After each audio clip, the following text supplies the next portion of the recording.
नई जन्म की नई राह। नेहा की आंखों में आंसू थे, लेकिन इस बार वे दुख के नहीं, बल्कि एक खोए हुए प्यार को फिर से पाने की खुशी के आंसू थे। सामने खड़ा युवक, जो दिखने में तो नया था, लेकिन उसकी आंखों में वही गहराई थी, वही आत्मीयता, वही मोहब्बत जो सदियों से उसका इंतजार कर रही थी। युवक ने मुस्कुराकर दोबारा पूछा, क्या तुमने ये किताब पहले पढ़ी है? नेहा की सांसें तेज हो गई। ये कोई साधारण सवाल नहीं था। ये सवाल उसके और आदित्य के प्रेम की अगली परीक्षा थी। उसने धीरे से जवाब दिया, हाँ, लेकिन हर बार इसकी कहानी बदल जाती है। युवक के चेहरे पर हल्की मुस्कान आई, जैसे उसे अपने उत्तर की पुष्टि मिल गई हो।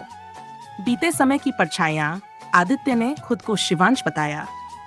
वह एक लेखक था जो पुरानी कहानियों और ऐतिहासिक प्रेम कथाओं पर शोध कर रहा था। उसकी बातें सुनकर नेहा को महसूस हुआ कि वह भी अनजाने में उसी प्रेम की कड़ियां जोड़ रहा था, जिसे सदियों पहले अधूरा छोड़ दिया गया था।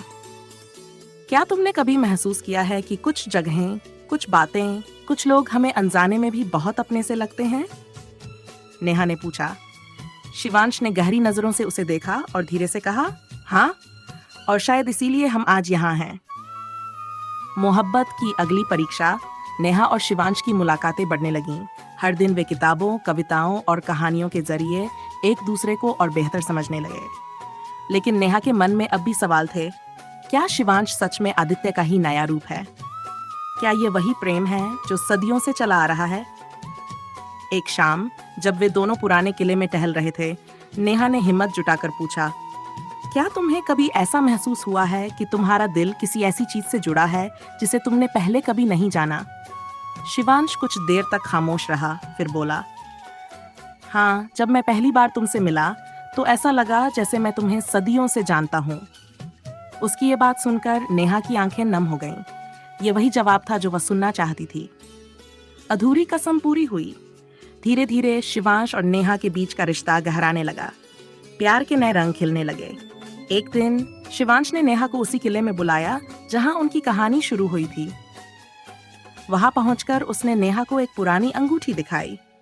वही अंगूठी जो पिछले जन्म में आदित्य ने अवनी को पहनाई थी। यह मुझे एक पुरानी किताब के बीच मिली थी, शिवांश ने कहा।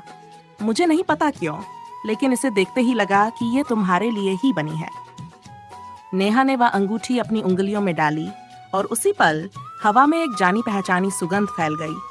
वही चंपा के फूलों की महक जो हर जन्म में उनके प्रेम की गवाह रही थी। नेहा और शिवांश ने एक दूसरे को देखा और बिना कुछ कहे समझ गए। ये वही प्यार था जो सदियों पहले अधूरा रह गया था, लेकिन इस बार ये अधूरा नहीं रहेगा। नेहा और शिवांश का मिलन सिर्फ एक प्रेम कहानी नहीं थी, बल्कि ये उस सच्चे प्यार की जीत थी जो समय, जन्म और बाधाओं को पार करके भी अपने अस्तित्व को बनाए रखता है। शिवांश ने नेहा का हाथ थामा और कहा, अब कोई जन्म हमें अलग नहीं करेगा। ये हमारी आखिरी परीक्षा थी और हमने इसे पार कर लिया। नेहा मुस्कुराई और बोली, अब हमारी प्रेम कहानी कभी अधूरी नहीं रहेगी। अब हमें कोई अलग नहीं कर सकता। और इस तरह सदियों पुरानी मोहब्बत के मुरझाए फूल फिर से खिल उठे।